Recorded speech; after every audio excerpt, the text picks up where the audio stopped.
ঘর বাড়ি সব কিছু ছেড়ে এখন আমাকে যেতে হবে। কিছুই করার নেই, যেতেই হবে। আর বাবুর স্কুলও খুলে গেছে, ওর বাবার অফিস আছে আজকে। তো যাই হোক, কিছুই করার নেই। যে ব্যাগ ট্যাগ সব রেডি করা হয়ে গেছে ওখান দিয়ে। বাবু এখন রেডি হলেই আমরা বেরিয়ে পড়বো। আর বাইরে কিন্তু বাবাও এসছে, একসঙ্গে বাজার পর্যন্ত যাবো আর কি। তো আমরা ওখান থেকেই অটো ধরবো। তো চলো, গেলাম বাড়িতে সময়। তো এখন একদমই যেতে ইচ্ছা করছে না, কিন্তু যেতেই হবে। তো চলো,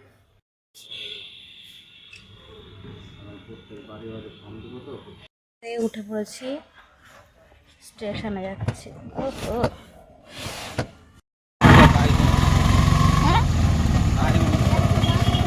হ্যাঁ,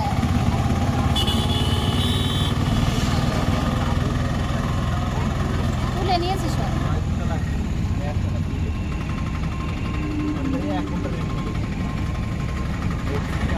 এখানে কিন্তু আমরা এইভাবেই আছি, কোনো কিছু চেঞ্জ করিনি। তো এখন হচ্ছে স্নান করে নেবো আগে। তো চলো, ঘরটা ঝাড় দিয়ে আগে স্নান করে নেব। আর ওই ঘরে কী অবস্থা,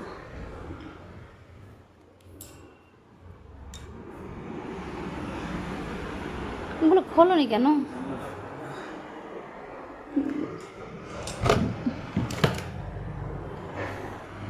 তো কদিন ধরে বাড়ি নেই,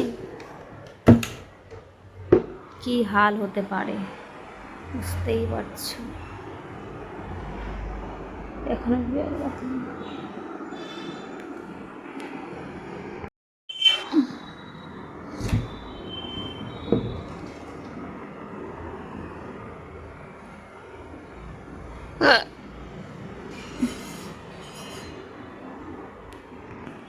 খুললাম। ভালো অবস্থা ঘর বাড়ির।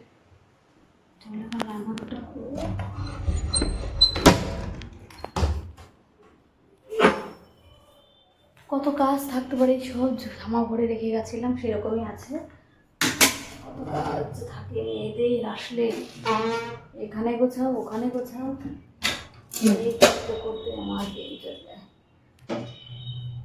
যাই হোক, চলো আমার গাছগুলোকে দেখি।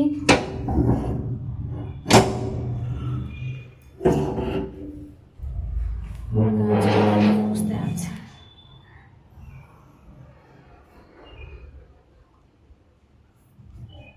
গাছগুলোকে জল দেওয়ার ব্যবস্থা করি। গাছগুলো আমার বিহার।